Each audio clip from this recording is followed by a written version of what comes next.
வணக்கம் நேர்களே, நான் உங்கள் ஆஸ்ட்ரோ பூர்ணா. இன்னைக்கு நாம பார்க்கக்கூடிய பதிவு மே மாத பலன்கள்.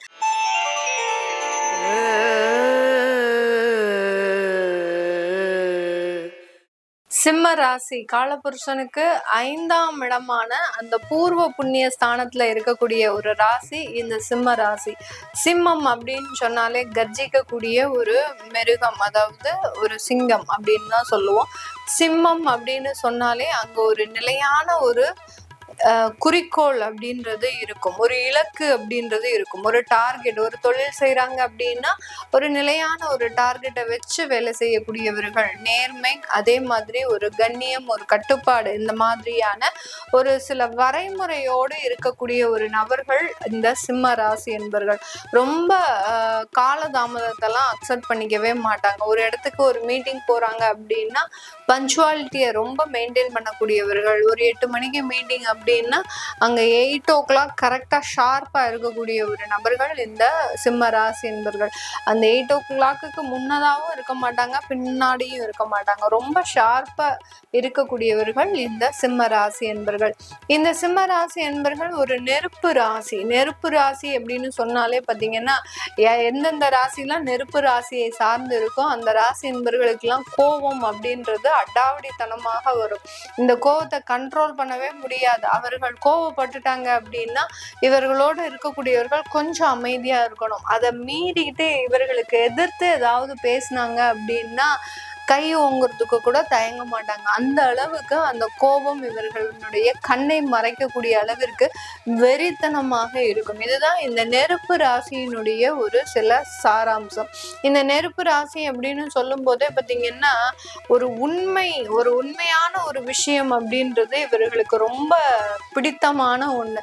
அந்த உண்மைக்கு புறம்பாக நடக்கும்போது அதுல இருந்து யாராக இருந்தாலும் சுட்டறுக்கக்கூடிய ஒரு நபர்களாக தான் இந்த சிம்ம ராசி என்பர்கள் இருப்பாங்க. இந்த சிம்ம ராசியில இருக்கக்கூடிய முதல் நட்சத்திரம் பார்த்தீங்கன்னா மகம் நட்சத்திரம்.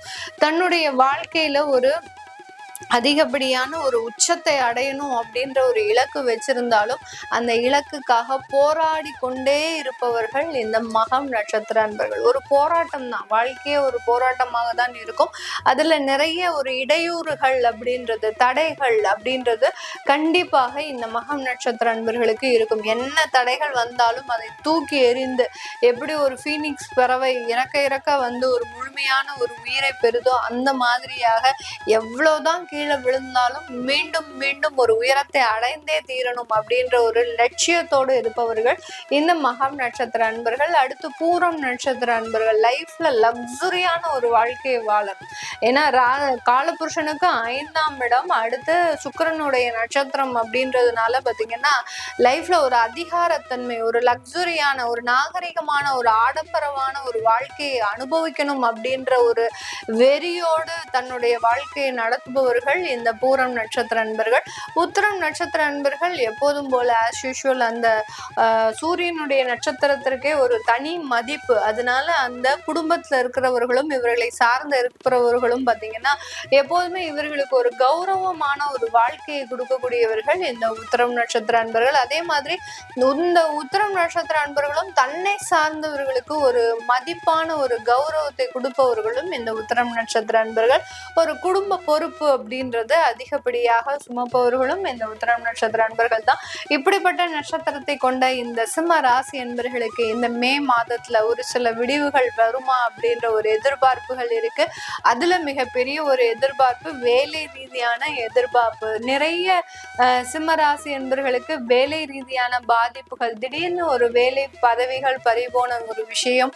அடுத்து பாத்தீங்கன்னா வெளிநாட்டிலேயே இவர்களுக்கு அதிகப்படியான ஒரு தொந்தரவுகள், இதெல்லாமே அனுபவித்து கொண்டிருக்கின்ற இந்த சிம்ம ராசி என்பவர்களுக்கு இந்த மாதத்துல மிகவும் ஒரு ஆச்சரியமான ஒரு விஷயம் அப்படின்னு என்ன கேட்டீங்கன்னா, உங்களுக்கு பதவி பறிபோகிற மாதிரி, வேலை போகிற மாதிரி ஒரு சூழ்நிலையை கொண்டு வந்து கடைசி அந்த வேலையில எந்த பாதிப்பும் இல்லாமல் மீண்டும் மறுபடியும் உங்களுடைய இயல்பு நிலைக்கு திரும்பக்கூடிய ஒரு அமைப்பு அப்படின்றது, ஒரு சாதகமான ஒரு அமைப்புன்றது இந்த சிம்ம ராசி என்பவர்களுக்கு ஒரு நிம்மதி பெருமூச்சு விடக்கூடிய ஒரு மாதமாக தான் இருக்க போகுது.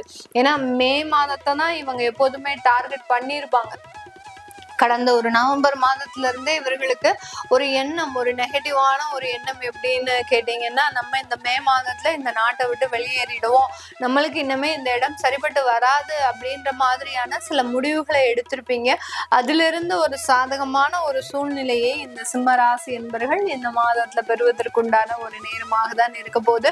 உங்களுடைய இந்த ராசிக்கு 11ஆம் இடத்துல குருவும் சுக்கிரனும் சேர்ந்து, அதாவது 10ஆம் வீட்டு அதிபதி 11ஆம் இடத்துல, அதனால உங்களுக்கு பாத்தீங்கன்னா தொழில் ரீதியான நிறைய வளர்ச்சிகள், நிறைய வருமானங்கள் அப்படின்னே சொல்லலாம். இது நாள் வரைக்கும் வரவேண்டிய வருமானங்களே உங்களுக்கு கிட்டத்தட்ட ஒரு 5 லட்சத்துக்கு மேல இருக்கும்.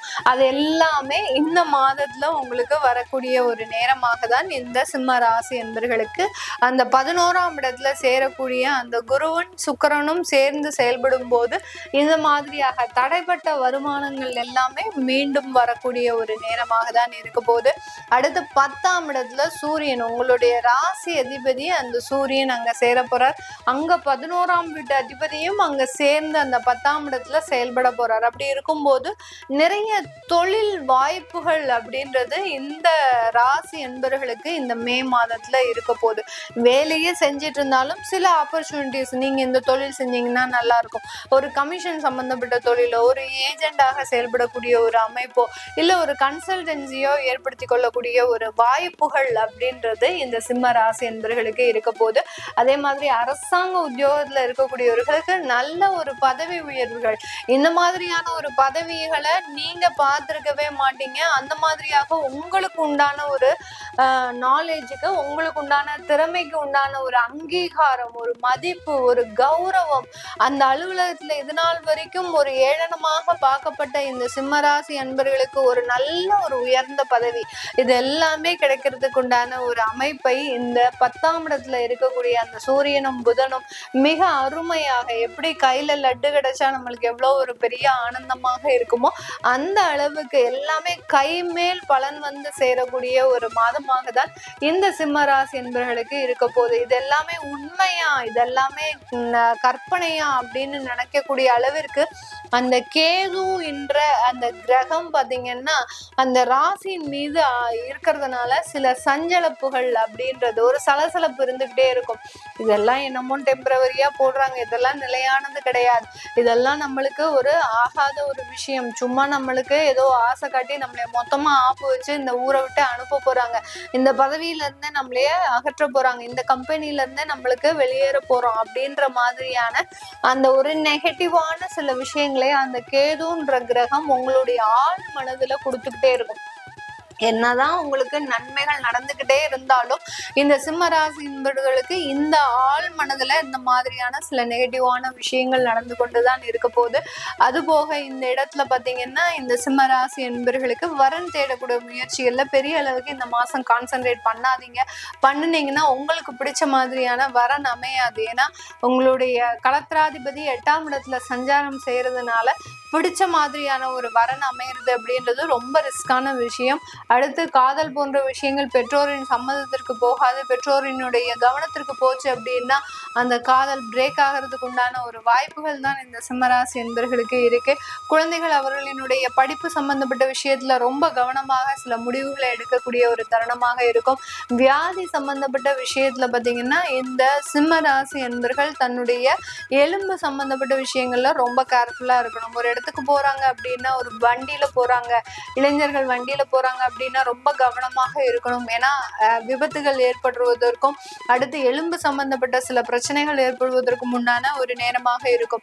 நீங்க புதுசா எங்கேயாவது போய் கம்பெனில ஜாயின் பண்ணியிருப்பீங்க, அந்த மாதிரியான விபத்துகள் ஏதாவது வரும், திரும்ப 3 மாதம் லீவு போட வேண்டிய ஒரு சூழ்நிலை, இது எல்லாமே அஷ்டம சனி அப்படின்றது இந்த சிம்மராசி என்பவர்களுக்கு செயல்படக்கூடிய ஒரு தருணம். அதனால ரொம்ப கேர்ஃபுல்லா வெளியில போறது வர்றது இதெல்லாமே இந்த சிம்மராசி என்பவர்களுக்கு இருக்கக்கூடிய ஒரு நேரம்.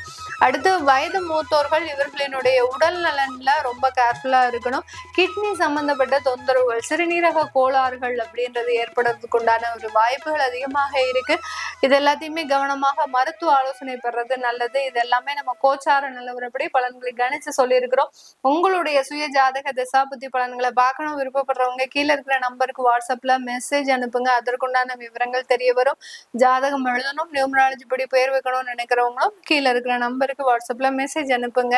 அதற்குண்டான விவரங்களும் தெரிய வரும். உங்களிடமிருந்து விடைபெறுவது உங்கள் ஆஸ்ட்ரோ பூர்ணா. நன்றி, வணக்கம்.